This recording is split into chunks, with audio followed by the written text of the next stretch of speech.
இந்த தோற்றம், பிறப்பு எல்லா செயல்களையும் எது செய்து கொண்டுங்க நம்ம பொதுவாக சொல்லும்போது இறைவன் சொல்லிடுவோம். ஆனால் உண்மையாக இறைவன் இல்லை.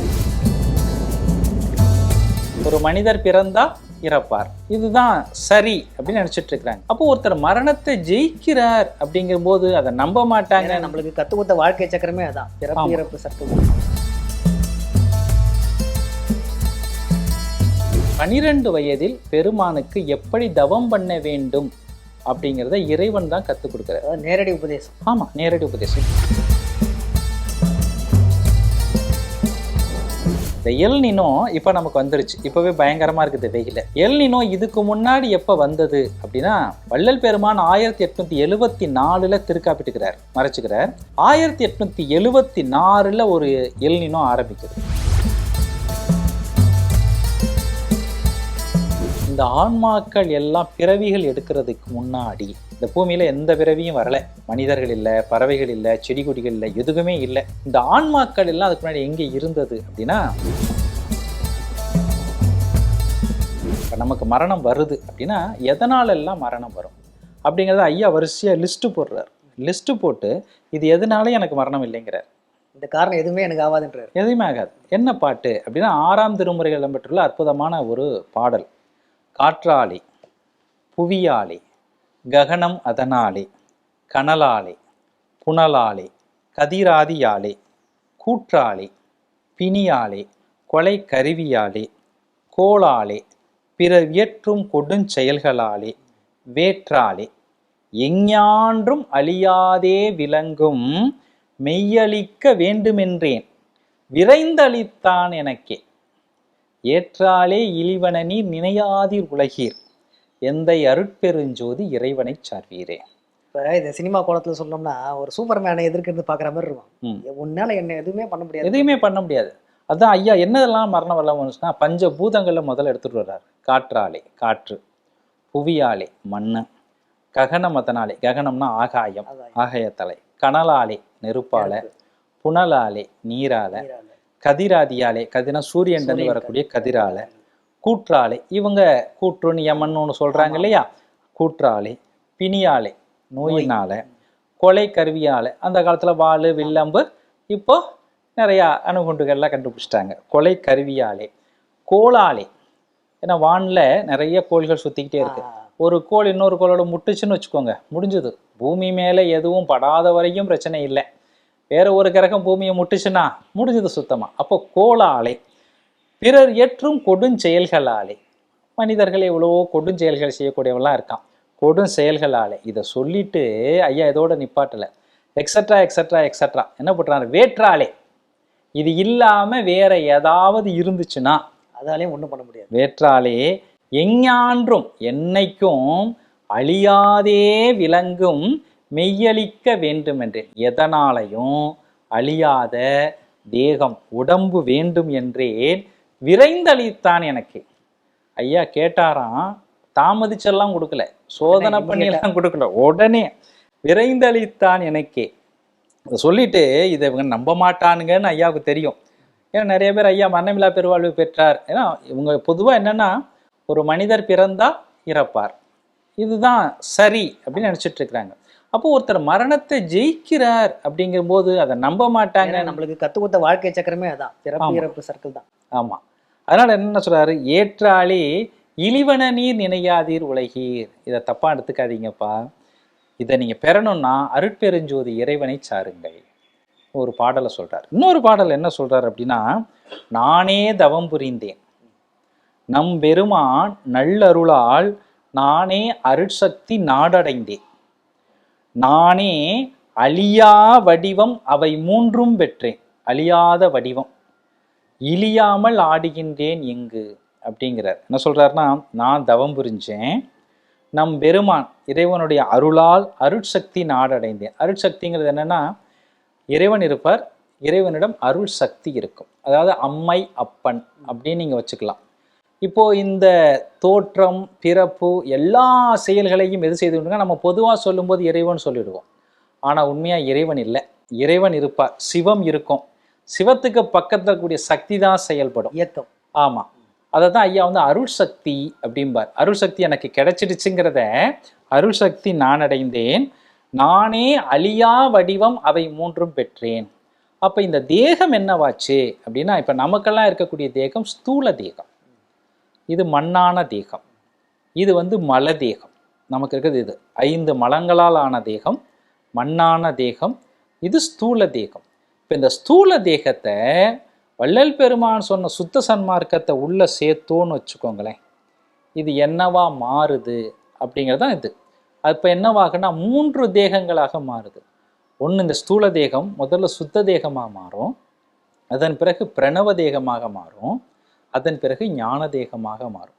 அந்த 3 தேகத்தையும் நான் அடைந்தேன். 3 தேகம்னா வேற வேற இல்லை, ஒரு தேகம் தன்மை மாறிக்கிட்டே வரும். 3 பரிணாமம். ஆமாம். இப்போ நீங்கள் பார்க்குறீங்க, ஒரு முட்டை இருக்கு, முட்டையிலேருந்து முதல்ல ஒரு சின்ன குஞ்சு வெளியில் வரும், கோழி குஞ்சுன்னு வச்சுக்கோங்களேன்.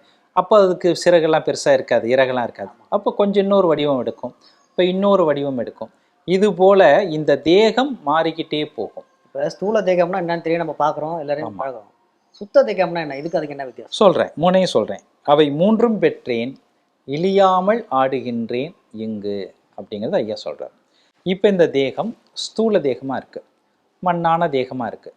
இந்த தேகத்தை சுத்த தேகமாக மாற்றணும், அப்புறம் அது பிரணவ தேகமாக மாறும், அப்புறம் ஞான தேகமாக மாறும். சுத்த தேகம் அப்படின்னா என்னென்னா, பெருமான் அதுக்கு இலக்கணம் கொடுக்குறார். ஐயா சென்னையில் இருக்கின்ற பொழுது, ஐயா சின்ன குழந்தையாக இருக்கும்போதே சென்னைக்கு வந்துட்டார். ஐயா வடலூருக்கு பக்கத்தில் இருக்கக்கூடிய மருதூர் அப்படிங்கிற கிராமத்தில் தான் பிறக்கிறார். ஒரு ஓராண்டுக்குள்ளேயே வள்ளல் பெருமானாருடைய அப்பா தவறிடுறார், இறந்துடுறார்.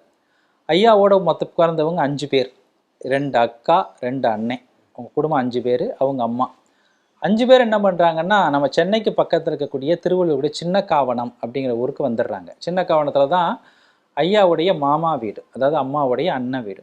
அங்கே கொஞ்சம் காலம் இருக்கிறாங்க. அங்கே சரியான சூழ்நிலை இல்லை. இப்போ அவங்களோட வாரிசுகள்லாம் இருக்காங்க. இருக்கிறாங்க இருக்கிறாங்க இருக்கிறாங்க 2 பேர் இருக்கிறாங்க. ஒரு அம்மா சென்னையிலேயே வள்ளலார் பேத்தி அப்படின்னு சொல்லிட்டு இருக்கிறாங்க, ஐயாவோட அண்ணன் பொண்ணும் இருக்கிறாங்க. அப்போது அதுக்கப்புறம் சின்ன காவணத்துலேருந்து ஒரு 1.5 வயசு ஐயா கொண்ட 2 வயசு 3 வயசு அந்த காலகட்டம் இருக்கும்போதே சென்னைக்கு வந்துடுறாங்க. சென்னையில் திருவொற்றியூருக்கு ஐயாவுடைய குடும்பம் வந்துடுறாங்க. அப்படி வந்த பெருமான் 9 வயசில் இறைவனால் ஆட்கொள்ளப்படுறார். முதல் முறையாக ஐயா 9 வயசில் சிதம்பரத்துக்கு போகிறார். சிதம்பரம் நடராஜர் கோவில் தான் ஐயாவுடைய குலதெய்வம். ஐயாவுடைய குலதெய்வம் எதுன்னு கேட்டிங்கன்னா சிதம்பரம் நடராஜ பெருமான், ஆகாய ஸ்தலம். அங்கே 9 வயசில் ஐயா போகிறார். அங்கே இறைவனால் ஆட்கொள்ளப்படுறார். அதன் பிறகு 12 வயசு ஆகுது பெருமானுக்கு. 12 வயசில் பெருமான் ஒரு நாள் காலையில் தூங்கிக்கிட்டு இருக்கிறார். இறைவன் என்ன பண்ணுறார், ஐயா எழுப்புறார். அப்பா ராமலிங்கம், நான் எதுக்கு அனுப்பிச்சேன், தூங்கிக்கிட்டு இருக்கிற, எந்திரிச்சு நல் யோகம் ஞானம் புரி, அது இல்லாமல் அழிஞ்சு போகலாமா, அழிதல் அழகா அப்படின்னு எழுப்பி கடவுள் சொல்றாரு. ஆமாம், கடவுள் சொல்லி 12 வயதில் பெருமானுக்கு எப்படி தவம் பண்ண வேண்டும் அப்படிங்கிறத இறைவன் தான் கற்றுக் கொடுக்குறாரு. நேரடி உபதேசம். ஆமாம், நேரடி உபதேசம். இப்போ நமக்கெல்லாம் மனிதர்கள் குருமார்களாக கிடைக்கிறாங்க. வள்ளல் பெருமானாரை பொறுத்தவரையில் வள்ளல் பெருமானாருக்கு ஒரே ஒரு குரு தான், அது இறைவன் மட்டும்தான். இதுவும் ஒரு சர்ச்சைக்குரிய பொருள் தான். எப்படி ஒருத்தர் குரு இல்லாமல் பயிற்சி வைக்க முடியும் அப்படின்னு நிறைய பேர் பேசுறாங்க. வள்ளல் பெருமானுக்கு எப்படி நடந்தது அப்படின்னு ஏகப்பட்ட பேர் அவங்கவுங்க குறிப்பிட்ட மாதிரி பேசிட்டு இருக்காங்க. அது இருக்கு. அது என்னன்னா, அது எப்படி சாத்தியம் அப்படின்னு கேட்குறாங்க. பெருமான் பிறக்கின்ற பொழுதே ஞானத்துடன் பிறக்கிறார். அவர் அதற்கு முந்தைய பிறவிகளில் பெருமான் செய்த தவம், இந்த விஷயத்தினால நீங்கள் பெருமானுடைய வாழ்க்கையை பார்த்தீங்கன்னா எங்கேயுமே ஐயா கோவப்பட்ட மாதிரியே வராது, இருக்காது. எங்கேயும் ஐயா காம வயப்பட்ட மாதிரி வராது. பொறாமை, பேராசை, லோபித்தனம் இருக்காது. அதே போல் சின்ன வயசு, இப்போ நம்மளாம் 5 வயசு இருக்கும்போது என்ன பண்ணுவோம், ரோட்டில் இறங்கி விளையாண்டுக்கிட்டு இருப்போம். பெருமான் அப்படிலாம் நான் எங்கேயுமே விளையாண்டதே இல்லைங்கிற, அப்படி ஒரு பதிவு கூட இல்லை. ஆமாம், பாடல்கள்லாம் பார்த்தீங்கன்னா இந்த சின்ன குழந்தைங்கள்லாம் விளையாண்டுட்டு இருக்கும்போது எனக்கு அதில் மனசு போகலைங்கிறார். பான் மறுத்து விளையாடும் சின்ன பருவத்திலேயே காம இச்சை இல்லைங்கிறார். இவ்வளோ விஷயங்களை சொல்ல ஐயாவுடைய வரலாறு அப்படிங்கிறது பெருமான் ஞானத்தோடையே பிறந்ததுனால 12 வயதில் இறைவனால் பெருமானுக்கு தவம் சொல்லி கொடுக்கப்படுகிறது. இப்போ 12 வயசுல பெருமான் தவம் செய்ய துவங்குகிறார். ஸோ பெருமானுடைய தவம் எங்கே வேறுபடும் அப்படின்னா, ஏற்கனவே இந்த மண்ணில் பக்தி இருக்குது, ஏற்கனவே இங்கே ஒழுக்கம் இருக்குது, தவமும் இருக்குது. ஒன்றே ஒன்று மட்டும் மிஸ்ஸு என்னன்னு ஐயா பார்க்குறார். தவம் வேணும், ஆனால் ஜீவகாருண்யம் வேணும். எதுக்கு அந்த பேர் அவர் சொன்னார்? ஒழுக்கம் நடைமுறை எதை வேணா சொல்லியிருக்கலாம், ஜீவகாருண்யம்னு பேர் அடையாளப்படுத்த. அதாவது ஏன் அப்படி சொன்னார் பெருமான்னா, பெருமான் சொன்னதே ஆன்மநேய ஒருமைப்பாட்டு உரிமை தான். மனிதநேயத்தை ஐயா வலியுறுத்தலை, மனிதநேயத்தையும் கடந்தது ஆன்மநேய ஒருமைப்பாடு. அந்த ஆண்மைநேய ஒருமைப்பாடு இல்லாததுனால ஐயா பார்க்குறாரு. ஏன்னா ஐயா வந்தது நோக்கம் என்ன? மரணத்தை ஜெயிக்கணும், இறைநிலை அடையணும். அப்போ இறைநிலை அடையணும், மரணத்தை ஜெயிக்கணும் அப்படின்னா இந்த தேகத்தை மாற்றணும்.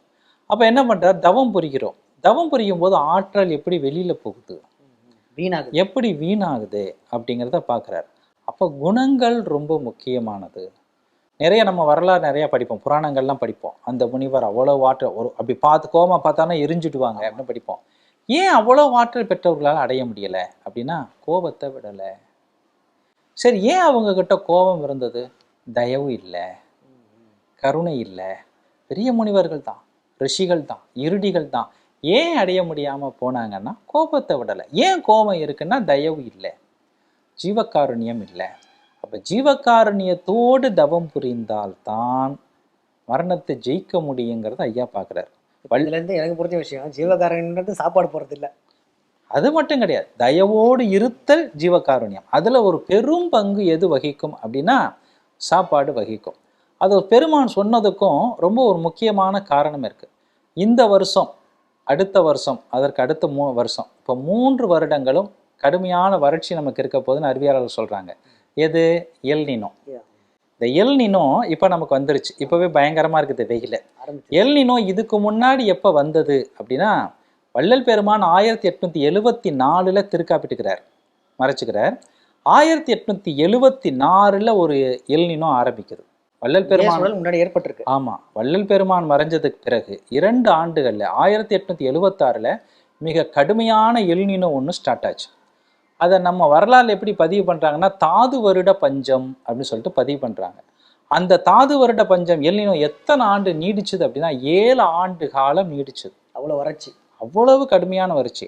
அன்னைக்கு இருந்த சென்னை மாகாணம் அன்னைக்கு கர்நாடகா, கேரளா, இதில் 3ல் 1 பங்கு மக்கள் பசியால் மரணம் அடைந்தார்கள்.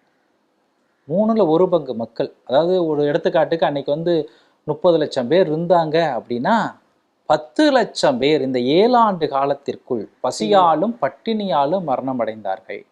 இதெல்லாம் பெருமானுக்கு தெரியும், அடுத்து என்னென்ன நடக்க போகுது அப்படின்னு பெருமான் தெரிஞ்சனால என்ன பண்ணார்னா பசித்த உயிருக்கு உணவு கொடுக்கணுங்கிறத ரொம்ப வலியுறுத்தினார் ஐயா. ஏன்னா ஒரு மனுஷன் தன்னுடைய தேகத்தை நோயோடு வச்சுக்க முடியும், வசதி வாய்ப்பு இல்லாமல் வச்சுக்க முடியும், எதனாலையும் வச்சுக்க முடியும். ஆனால் பசியோடு வச்சுட்ருக்க முடியாது. ஏன்னா பசியோடு இருந்ததுன்னா தேகம் அழிஞ்சு போயிடும். அதனால் ஐயா என்ன பண்ணார்னா ஜீவகாருண்யத்தில் பசிக்கு ரொம்ப முக்கியத்துவம் கொடுத்தார். பசி, கொலை இந்த 2ம் நிச்சயம் தவிர்க்கப்படணும் அப்படிங்கிறத முக்கியத்துவம் கொடுத்தார். அதனால தான் ஐயா என்ன பண்ணார்னா ஜீவகாருண்யத்தை எடுத்துகிட்டு வரும் பொழுது உண்மையாக ஜீவகாருண்யம், வள்ளல் பெருமான் சொன்ன ஜீவகாருண்யங்கிறது என்ன அப்படின்னா உங்களுடைய மனம், உங்களுடைய வார்த்தைகள், உங்களுடைய செயல்கள், இது 3லும் ஒருத்தரை பார்க்கும்போது ஜாதி பார்க்காம, மதம் பார்க்காம, இனம் பார்க்காம, மொழி பார்க்காம, நிறம் பார்க்காம, தேசம் பார்க்காம, பணக்காரனா ஏழையான்னு பார்க்காம, ஆணா பெண்ணான்னு பார்க்காம ஒருத்தரை பார்க்கின்ற பொழுது தன்னுடைய சொந்த சகோதரனாகவோ சகோதரியாகவோ பார்த்து பாவித்து பழகணும். இப்போ உங்களை பார்க்குறேன் அப்படின்னா ஒன்றுமில்லை, இப்போ நான் ரோட்டில் நடந்து போயிட்டுருக்கேன், ஒருத்தர் சாமி பசிக்குது காசு கொடுங்கன்னு ஒருத்தர் கேட்டார்னா அவரை பார்க்கும் பொழுது என் சொந்த அண்ணனோ சொந்த தம்பியோ பசிக்குதுன்னு கை நீட்டுறாங்கிற உணர்வு வரணும். இதுதான் வள்ளல் பெருமான் கொடுத்த ஜீவகாருண்யம். இப்போ இந்த ஜீவகாருண்யத்தோடு வள்ளல் பெருமான் தவத்தை ஆரம்பிக்கிறார். அந்த பெருமான் ஒரு பாடல் ரொம்ப அருமையாக சொல்வார். அரங்காதல் செய்தேனை ஆண்டு கொண்டு இங்கே அருட்பெருஞ்சோதியாய் ஆடும் அழகர் அப்படிங்கிற ஒரு பாடல். அரங்காதல் அப்படின்னா காதல், ஓகே. அரங்காதல் என்னன்னா ஜீவகாருண்யம் தான் வள்ளல் பெருமான் கொடுத்த அறம். 12 வயசுல இந்த மாதிரி ஒரு முதிர்ச்சி. ஆமா, ஜீவகாருண்யம்ங்கிறதுக்கு தமிழ்ல சொல்றதா இருந்தா உயிர் இரக்கம். இதை ஏன் பெருமான் சொல்றார் அப்படின்னா நம்ம இன்னைக்கு பார்க்கும்போது என்ன நினைக்கிறோம்னா நம்ம இந்தியாவில் இருக்கோம், தமிழர்களாக இருக்கிறோம், இப்படி நிறைய வேறுபாடுகள்லாம் வச்சுட்ருக்கோம். ஆனால் ஐயா என்ன சொல்றாருன்னா இந்த ஆன்மாக்கள் எல்லாம் பிறவிகள் எடுக்கிறதுக்கு முன்னாடி இந்த பூமியில் எந்த பிறவியும் வரலை. மனிதர்கள் இல்லை, பறவைகள் இல்லை, செடி கொடிகள் இல்லை, எதுவுமே இல்லை. இந்த ஆன்மாக்கள் எல்லாம் அதுக்கு முன்னாடி எங்கே இருந்தது அப்படின்னா இறைவனுடைய சமூகத்தில் ஆன்மாகாசம் அப்படின்னு ஒரு இடம், ஆன்மாக்கள் இருக்கக்கூடிய இடம் ஆன்மாகாசம். அந்த ஆன்மாகாசத்தில் ஒரே இடத்தில் இருந்த ஆன்மாக்கள் எல்லாம் ஒன்றா, எல்லாமே. இப்போ என் உடம்புல இருக்கக்கூடிய ஆன்மாவும், ஐரோப்பாவில் இருக்கக்கூடிய ஒருத்தருடைய ஆன்மாவும், அமெரிக்காவில் இருக்கக்கூடிய ஒருத்தர் ஆன்மாவும், ஒரு உடம்புல இருக்க ஆன்மாவும், ஒரு செம்பருத்தி செடி உடம்புல இருக்கக்கூடிய ஆன்மாவும், ஏன்னா எல்லாத்துலேயும் ஆன்மா உண்டு இல்லையா, ஆமா எல்லாத்துலயும் எல்லா ஆன்மாவும் ஒரே இடத்தில் இருந்த சகோதர ஆன்மாக்கள். இதை வள்ளல் பெருமான் சொல்றார். இது மிகப்பெரிய உண்மை. இந்த உண்மையை எவர் ஒருவர் தெரிஞ்சுக்கிட்டு யாரை பார்க்கின்ற பொழுதும் தன்னுடைய சொந்த சகோதர சகோதரியா பார்க்குறாங்களோ அவங்களுக்கு தான் ஜீவகாருண்யம் முழுமைத்துவம் பெறும். புருவ மத்திங்கும் போது இந்த 2 கண்ணும் இப்படி சேரக்கூடிய இந்த இடத்த புருவ மத்தியை நம்ம சொல்லுவோம். இது வெளியில காட்டுறது. உண்மையான புருவ மத்தி உள்ள இருக்கு. இது போல நோவாது நோன்பு இருந்தவன் யாரு, என்னைய போல சாகாத வரம் பெற்றவன் யாரு, உன்னுடைய பேரொருளை பெற்றவர் யாரு, அப்படி யாராவது எந்த உலகத்திலேயாவது இருந்தா நீ என்கிட்ட சொல்லு. இறைவனை பார்த்து கேட்கிறார். புத்தருக்கு பிறகு சங்கம் ஆரம்பித்த ஒரே மகான் யாருன்னா வள்ளலார்.